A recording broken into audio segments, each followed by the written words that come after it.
আসসালামু আলাইকুম রহমতুল্লাহ। শ্রদ্ধেয় শ্রোতা ভাই বোনেরা, কোরআনের একটি গুরুত্বপূর্ণ আয়াত সূরা নিসা 124 নম্বর আয়াত আমি আপনাদের সামনে পড়ে শোনাচ্ছি। ওমাই ইয়ামাল মিনাস সালিহাতি মিন যাকারিন আও উনসা হুয়া মুমিনুন ফাউলাইকা ইয়াদখুলুনাল জান্নাতা ওয়ালা ইয়াযলিমুনা নাকিরা। আর যে ব্যক্তি কোনো সৎ কাজ করবে, সে পুরুষ বা নারী যেই হোক না কেন, তবে যদি সে মুমিন হয়, তাহলে এ ধরনের লোকেরাই জান্নাতে প্রবেশ করবে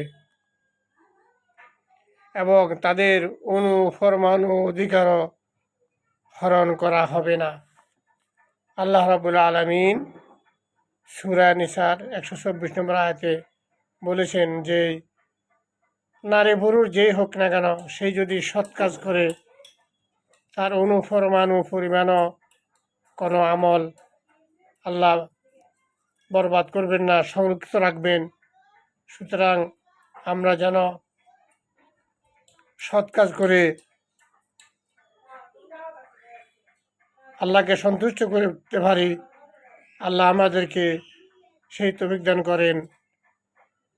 আর কোরআনের আয়াতটি আপনারা এড়িয়ে না গিয়ে প্রচুর পরিমাণ শেয়ার করে দিবেন, যেন অন্য মুসলমান ভাই বোনরা শুনতে পায়।